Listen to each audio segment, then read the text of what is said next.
What's going on, guys? Nathan here, back again with another magic video. Today is September 3rd, 2024, and Duskmourn is projected to be released on September 27th, 2024, and you know what that means. We are right in the middle of spoiler season. Now, 2 days ago, we had all of the face commanders for the precons spoiled, and so I'll be taking you through all 4 of those and how I would go about building their decks, and we will start us off here with Aminatou Veil Piercer, which is in Esper colors. Before we get into Aminatou and her deck, I'd just like to ask if you enjoy the type of content, leave a like on the video and subscribe if you want to stay tuned for more awesome magic content. I come out with it all the time, so you can be sure to stay tuned for that. Now, Aminatou is a 4 mana Esper Commander 2/4 human wizard. At the beginning of your upkeep, surveil 2, which means look at the top 2 cards, then put any number of them in the graveyard and the rest on top of your library in any order. And then importantly, each enchantment card in your hand has Miracle. Its Miracle cost is equal to its mana cost reduced by 4 colorless. And you may cast a card for its Miracle cost when you draw it if it's the first card you drew this turn, which does ignore timing restrictions notably. So if you can cast an instant speed Brainstorm, for example, on your opponent's turn, and you get an enchantment off of that, you can then cast that even if it is just an enchantment without flash speed. So Aminatou is an archetype we've seen before. She's looking to be doing enchantress style of things.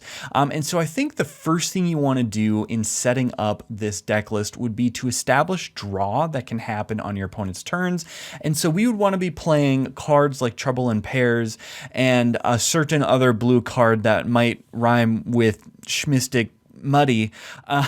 So instead we have Greed standing in for that particularly broken card, which is another great way to draw cards on your opponent's turns. And of course, Trouble in Pairs is going to draw you so many cards per turn cycle. Now, these are a little bit expensive, so I think preferably you'd want to find effects that can draw cards on your opponent's turn, perhaps that are like 3 or 2 CMC less. It's just that these particular examples tend to be the most powerful that I'm using as an example here. So I think you definitely want to start by establishing card draw on your opponent's turn so that you can get those miracle triggers and start casting stuff for reduced cost. And so what are we going to be doing with those enchantments? So the enchantments we'd want to be ripping off the miracle cost would probably be token creators or some sort of board flooding style of enchantments. So Rabble Rousing is a classic in most token decks. 5-mana enchantment with Hideaway 5. And then importantly, when you attack with 1 or more creatures, create that many 1/1 green and white citizen creature tokens.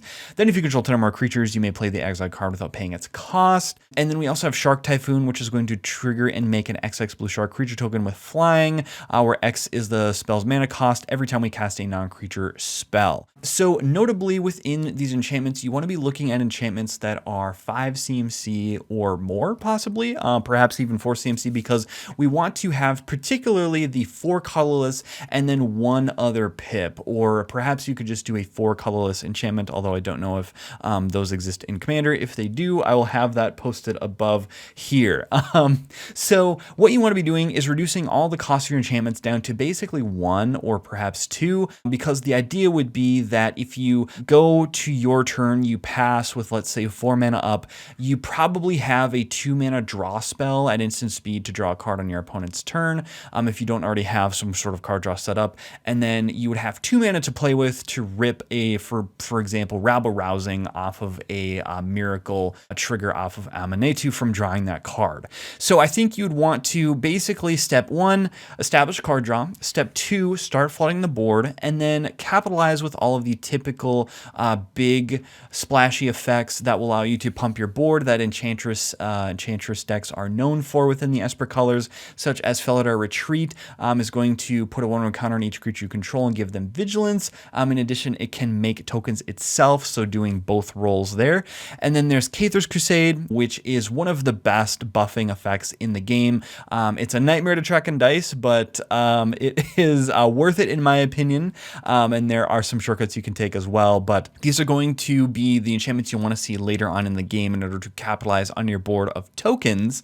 And then Aminatou itself is a bit of a glass cannon, I will say, and so I have some tech cards here So Archmage's Charm, I think, is going to do a lot of work in this deck because it can give you that option to draw cards at instant speed for 3 mana. Granted, it's a heavy blue cost, but it also gives you the added protection to protect Aminatou, because if Aminatou dies and you don't have any other ramp to support your game plan, the deck will probably stall right in its tracks there. So you'll want to protect her with counter magic, of course. And then I mentioned Smothering Tithe in this because not only is it an enchantment and one of the best ramping effects in the game, but specifically I think treasures will be important for this deck because you're going to need a lot of colored pips because if you're reducing all of the colorless portion of the casting cost, the only thing that's left is the colored pips. And this is a similar problem I found with Animar Soul of Elements, where once you get rid of all those colored costs, you need to be